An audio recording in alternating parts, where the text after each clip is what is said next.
आप सभी को प्रभु यीशु के नाम में जय मसीह की। हम स्वागत करते हैं आपका प्रतिदिन के वचन में।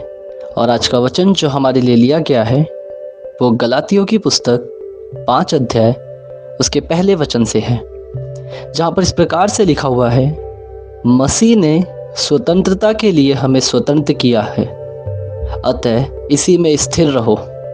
हालेलुया।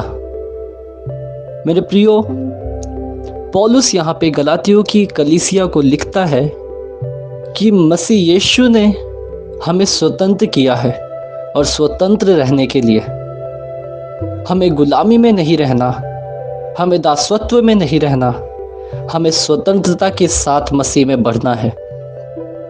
और आगे वचन कहता है कि इसी में स्थिर रहो। मेरे प्रियो, क्यों पौलुस इस बात को यहाँ पे कह रहा है? ये विश्वासियों से कहा गया वचन है, गलातियों की कलीसिया से कहा गया वचन है कि स्वतंत्र रहो। मेरे प्रियो, क्योंकि पौलुस शायद इस बात को जानता था कि हम स्वतंत्र तो हो चुके हैं, अपने पापों से हम छूट चुके हैं, अपने गलत कामों से हम शायद छूट चुके हैं, हमें परमेश्वर ने हमारे पापों से क्षमा दे के उद्धार तो दे दिया है, लेकिन क्या आज भी हम उन गुलामी में रहना पसंद करते हैं? क्या आज भी हम अपने मुख से झूठे शब्द को निकालना पसंद करते हैं?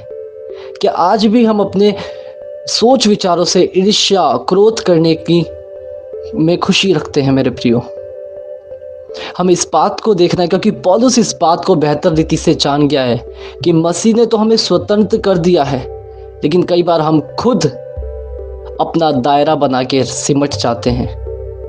कई बार हम सोचते हैं हाँ बस इतना ही काफ़ी है।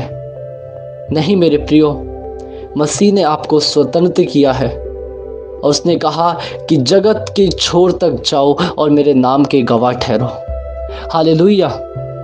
मेरे प्रियो, कई बार हम अपनी मानसिकता के कारण गुलाम हो जाते हैं।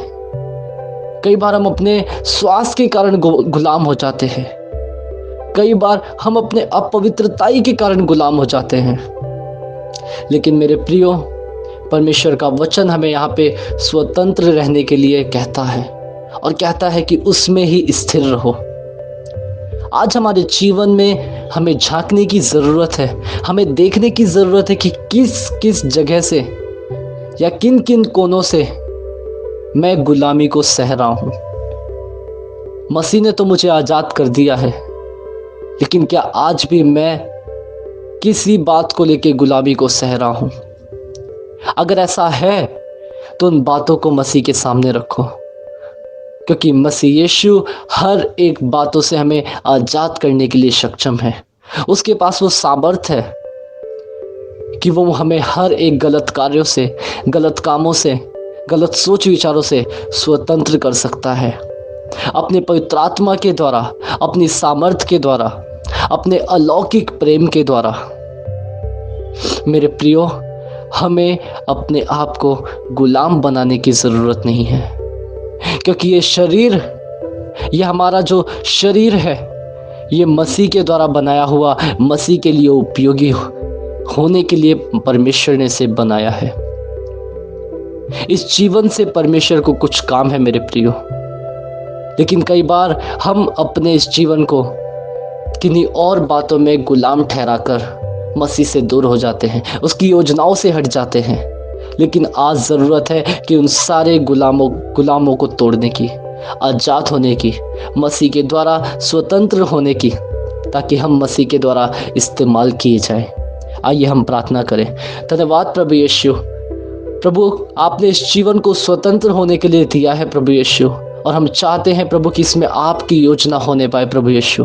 जो लोग इस वचन को पढ़ते, इस वचन को समझते प्रभु, आप उन्हें अपने आशीषित कर पिता प्रभु, अपने प्रेम से भर दे प्रभु, और स्वतंत्र कर उनके दिमाग में या सोच विचारों में चल रही गुलामी की बातों को प्रभु यीशु।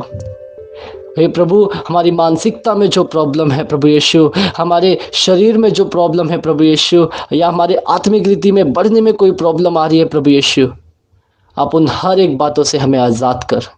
धन्यवाद करते हैं प्रभु यीशु। इस वचन को एक बार फिर आपके हाथों में सौंपते हैं। पिता, पुत्र, पवित्र आत्मा के नाम से हम मांगते हैं, आमीन। हालेलुया। आप सभी को प्रभु यीशु के नाम में जय मसीह की।